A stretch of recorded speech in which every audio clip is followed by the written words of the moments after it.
그냥 러시아티아 하나 주세요. Бесеудің сода азуқы мұқлат түсірткізбейді. Қазір судья келгенше түсіріп қалайық.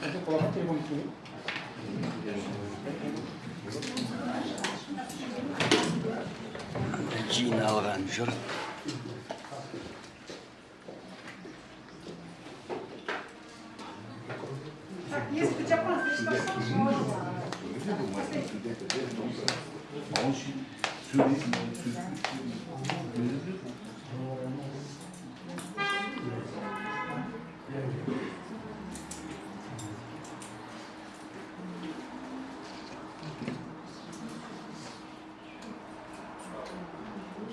Азаттық радиосы.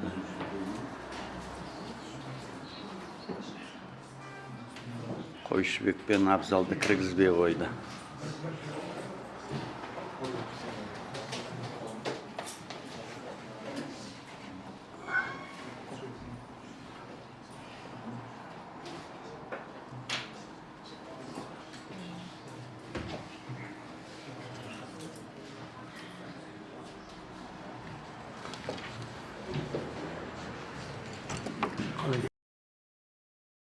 АЕС-ке қарсы 5 азаматтың сотын жүргізген судья Қасымбековтың үкімін өз аузынан естейік.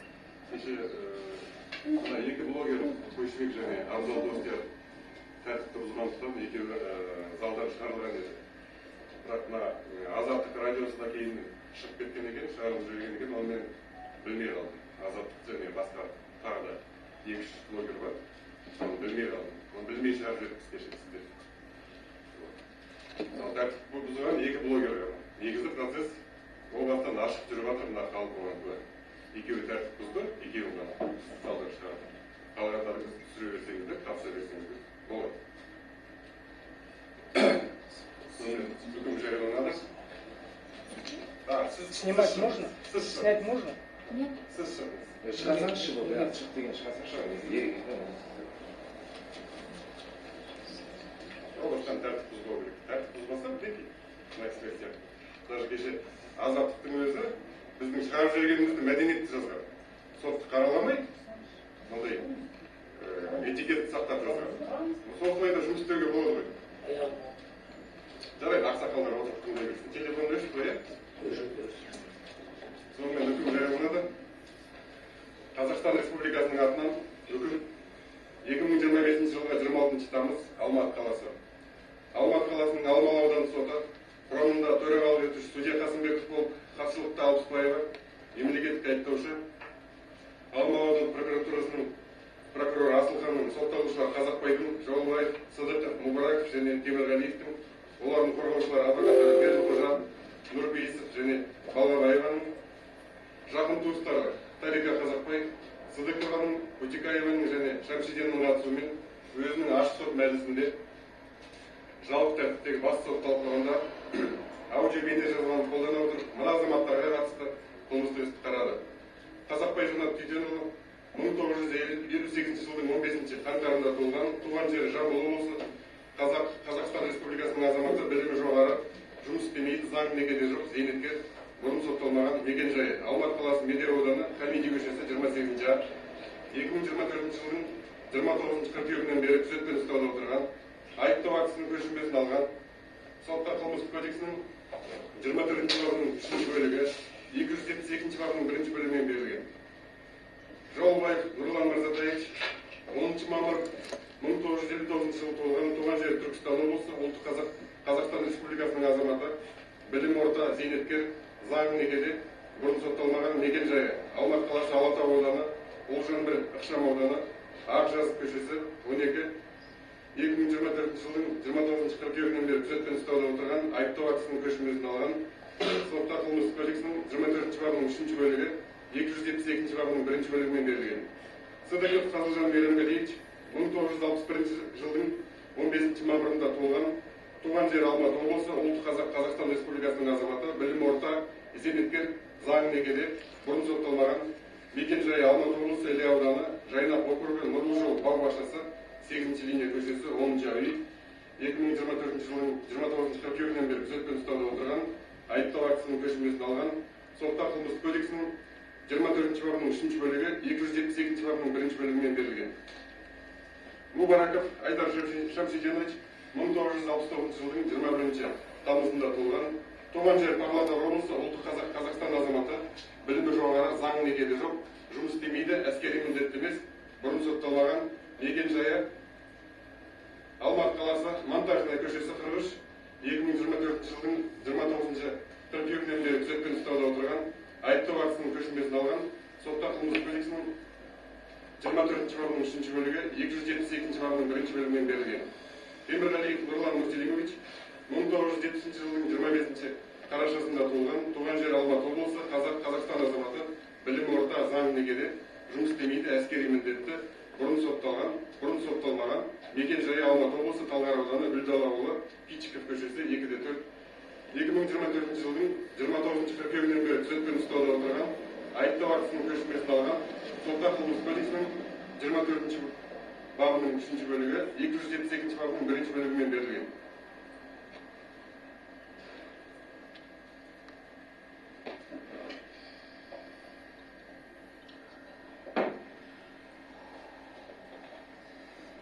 Қарар бөлігі сот үкіметті Қазақбай Жанат Түйтенұлын, Жауылбаев Нұрлан Мырзатаевичті, Сыдықов Фазылжан Мейрамгалиевичті, Мубараков Айдар Шамсиденовичті және Темірғалиев Нұрлан Мусилимовичті Қазақстан Республикасының қылмыстық кодексінің 272 бабының 3 бөлігінде көрсетілген қылмыс жасауда кінәлі деп тауып, олардың әрқайсысына 4 жыл мерзімге бас бостандығын шектеу түріндегі жаза тағайындалсын.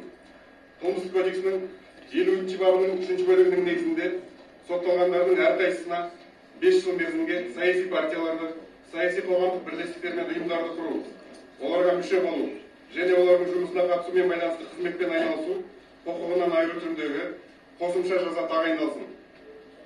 Сотталғандардың әрқайсысының 2024 жылдың 29 қыркүйегінен 2025 жылдың 26 тамызына дейін күзетпен ұстауда болған уақыты бас бостандығын шектеу түріндегі жаза мерзіміне 1 күнге 2 күн есебімен есептелсін. Сотталғандардың әрқайсысына оларға тағайындалған жазаның бүкіл мерзіміне пробациялық бақылау белгіленсін. Сотталғандардың жазасын өтеу олар пробация қызметіне есепке тұрған уақыттан бастап есептелсін. Сотталғандарға үкім заңды күшіне енгеннен кейін 10 тәулік ішінде тұрғылықты жері бойынша пробация қызметіне есепке тұру міндеттелсін. Сотталғандарға олардың мінез құлқын бақылауды жүзеге асыратын уәкілетті мемлекеттік органға хабарламай, тұрақты тұрғылықты жердің жұмысын оқуын ауыстырмау міндеттері жүктелсін. Сотталғандардың мінез құлқын бақылау уәкілетті мемлекеттік органға пробация қызметіне жүктелсін. Сотталғандар Мубараков пен Темірғалиев жазаны өтеудің бүкіл мерзімі ішінде жыл сайын 100 сағаттан аспайтын мәжбүрлі еңбекке тартылсын. Сотталғандарға бас бостандығын шектеуді өтеуден қаскөйлікпен жалтарған жағдайда оның өтелмеген мерзімі бас бостандығынан айыруға ауыстырылатыны түсіндірілсін. Сотталғандар Қазақбай Жанат Түйтенұлының, Жауылбаев Нұрлан Мырзатаевичтің, Сыдықов Фазылжан Мейрамгалиевичтің, Мубараков Айдар Шамсиденовичтің және Темірғалиев Нұрлан Мусилимовичтің бұлтартпау шарасы күзетпен ұстау, ешқайда кетпеу және өзін дұрыстау қолғатын ауыстырылып, олар күзетпен ұстаудан сот залында дереу босатылсын.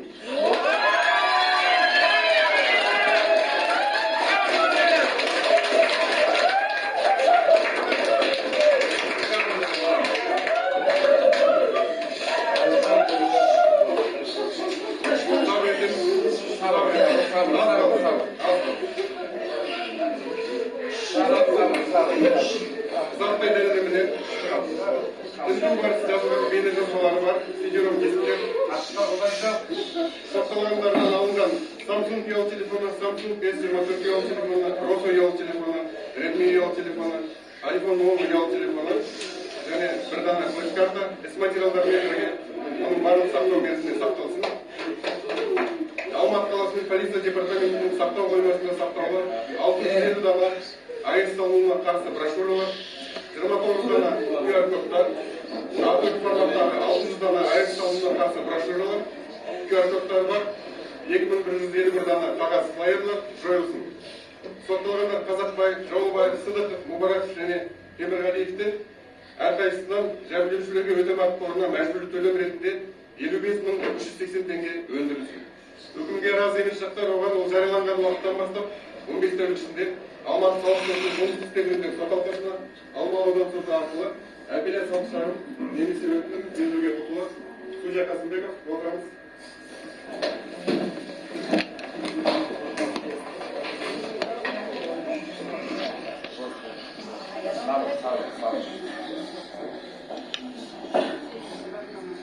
Сонымен үкімді қысқаша түсіндіріп өтейік. Сот анықтағандай, сотталған азаматтар жаппай тәртіпсіздікті ұйымдастырмаған, алайда олар халық арасында атом электростанциясының салынуына қарсы брошюралар тарату арқылы, сондай-ақ Алматының және Алматы облысының әр жерінде жиылыстар өткізу барысында халықты жаппай тәртіпсіздікке шақыруға қатысқан. Сотталушылар бұл іс-шараға қатысқандарын сот мәжілісінде теріске шығарған жоқ. Алайда олардың пікірінше, олардың әрекеттері қылмысқа жатпайды.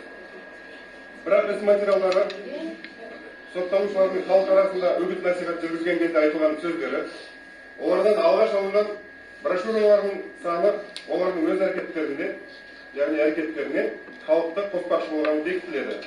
Сондықтан да сот олардың әрекеттерін ауыр қылмыстық кодексінің 272 бабының 1 бөлігінен осы баптың ауырлығы орташа қылмыс санатына жататын 3 бөлігіне қайта саралады. Сотталушылар егде жасқа келгендіктен қоғамға қауіп төндірмейтінін және олар халықты митингіге шақыру құқыққа қайшы әрекеттерін осымен тоқтатқандарын және сотта енді заңды бұзбайтындарын айтқандарын ескеріп, оларға пробациялық бақылау белгілей отыра бас бостандығын шектеу түріндегі жаза тағайындауға болады деген қорытындыға келді. Бұнымен қоса, мұндай қылмыстың алдын алу үшін олардың әрқайсысы қоғамдық саяси қызметпен айналысу құқығынан айырылды. Сонымен, құрметті сотталушылар, енді бұл іс оңайға түскен жоқ. Бірінші кезекпен сіздерге оңайға түскен жоқ. Екіншісі сіздің достарыңызға, үшіншіден маған. Сондықтан да мына сіздердің айыпталып отырған айыптау бабын жеңілдеттік. Соның арқасында сіздерге жеңіл жаза тағайындадық. Соның арқасында. Және мына 5 жыл мерзімге саяси партияларға, қоғамдық бірлестіктердің жұмысына қатысуға тыйым салынды. Бұл біздің үкіммен тыйым салынды, ары қалай орындайсыздар өздеріңізге мәлім. Бірақ бірінші кезекпен туыстарыңыз, сіздер қайда болсаңыздар, туыстарыңыз арттарыңыздан еріп жүр. Немерелеріңіз, бала-шағаңыз, үйіңізде шөбереміз түсіп отыр екен. Ана бара алмаған ауыр жерлер бар екен. Сіз бару керексіз. Адам жасасын деп қояды. Сондықтан да енді жастарыңыз кеп қалды. Бұндай әрекеттермен сіздер енді ағыртай араласпай-ақ қойыңыздар. Егер пробация кезінде қайтадан осындай саяси аренадан көрсек, онда істеріңізді қайтадан осы жерде қайтадан қараймыз, қайтадан осындай болады. Бірақ бұны ұмыту керек. Жеке куәліктеріңізді істе, бір-екі күнде естеріңіз жиғаннан кейін келіп қолхатпен әрқайсыңыз алып кетсеңіздер болады. Қазір бір 2 сағатта сіздерді босатады, өйткені үкімді базаға тіркеу керек, және барлық базалардан сіздерді бір тексеріп шығады. Бұл әр жағдайда солай. Енді шыдай тұратын шығарсыздар. 2 сағат.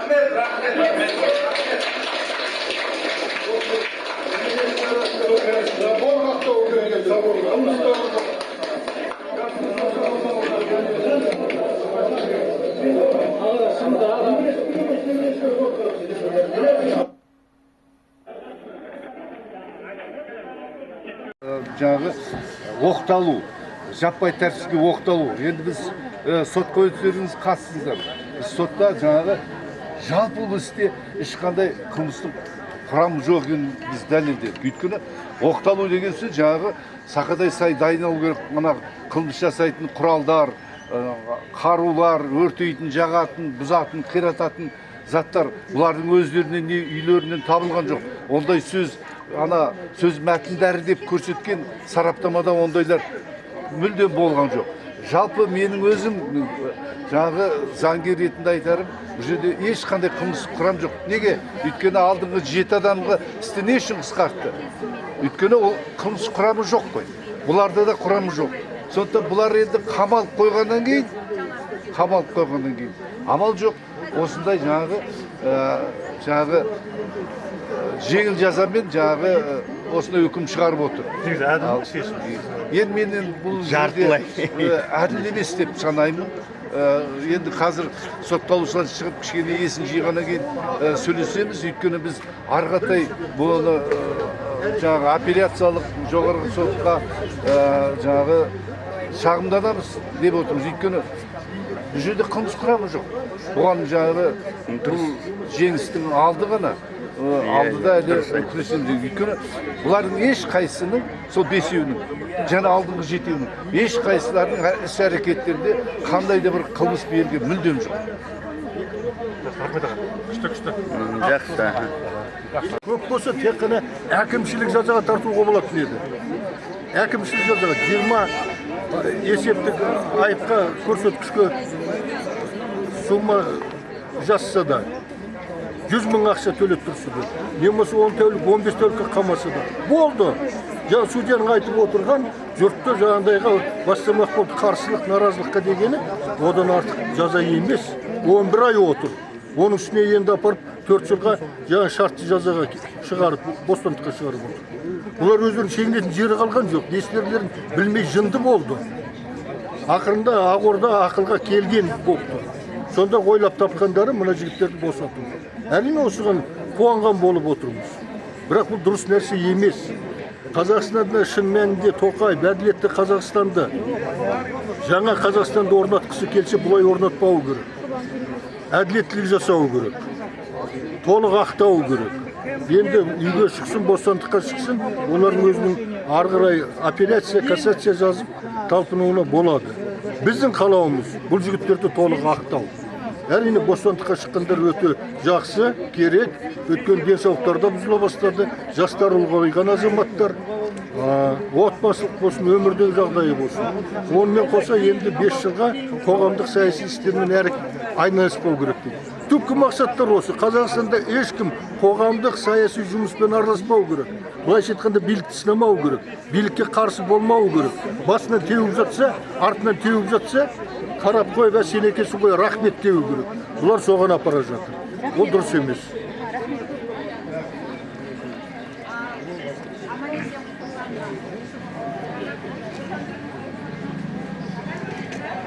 Жиналған жұрт.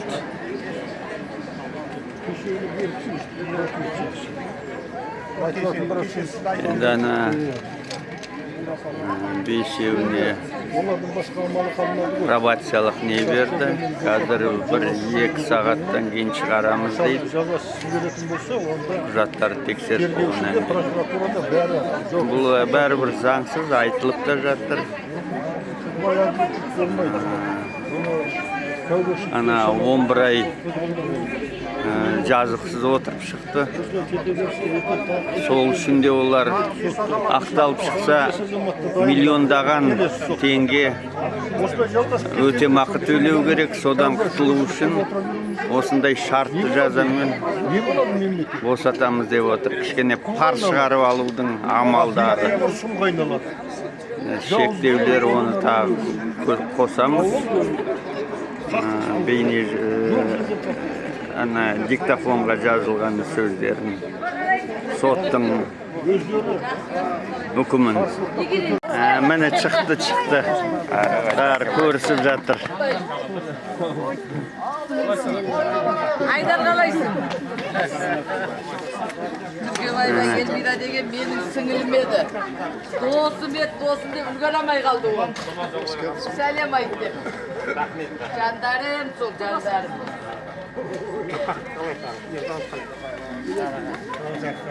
Айдан мүбәрәк. Қайсы екен? Бізге де беріңіздер.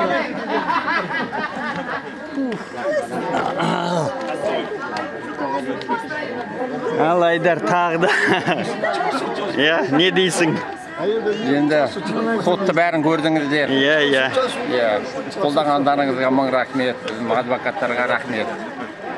Әлі алда апелляция болады. Міндетті түрде. Енді біз ешқандай кінәміз жоқ, кінәмізді мойындаған жоқ. Өлі бір жыл отырмақ түгіл, 15 күнге отырғызатын негіз жоқ қой. Ешқандай дәлел болған жоқ. Ешқандай негіз жоқ. Халқыма рахмет, белсенділігі бәрі, қолдағандарыңызға. Қалайсыз? Жақсы, құдай деп.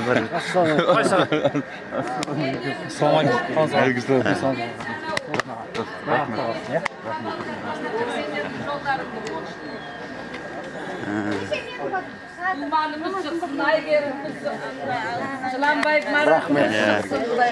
Қалайсыз? Ассалаумағалейкум аға. Уағалейкум ассалам. Еңбектерің жансын, қызығын көріңдер, еңбектерің. Көп жасаңдар. Сізге де.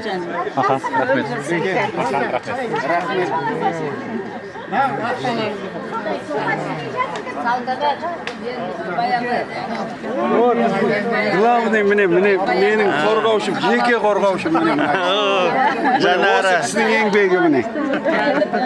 Осы кісінің еңбегі.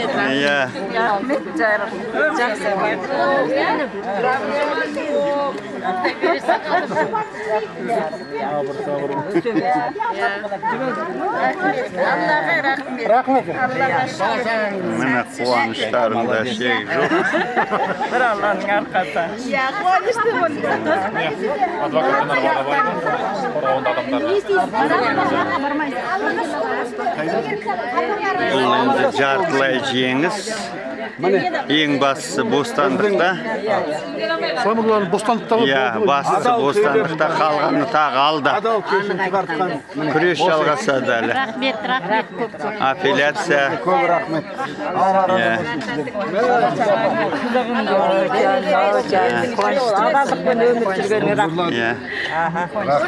Рахметке әлиетте. Айтып өтті, до конца соқсамыз дұрыс. Дайте я вас обниму. Шикарный подарок, да? Рахмет, қолдағандарыңызға Туған күнің құтты болсын, жасың ұзақ болсын. Қазақтың батырлары. Осындай жеңістерге жетеді. Бабасы басын бұқпағандардың баласы жеңісін бұқпайды. Кеттім мен енді. Үйлерде бар да, сосын кездесеміз. Рахмет жандар. Рахмет сіздерге рахмет.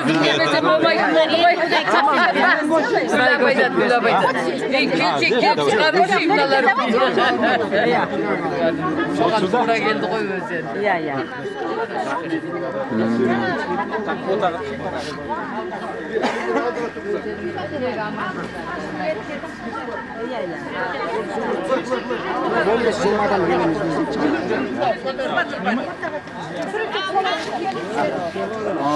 Мынаны қоя тұрайық.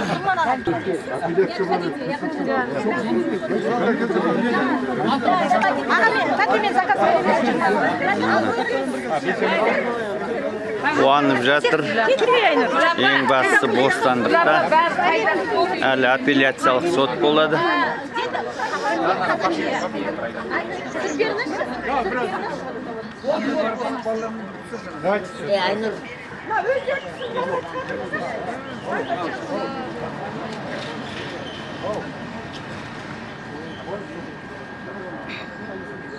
Так, давайте бір, екі.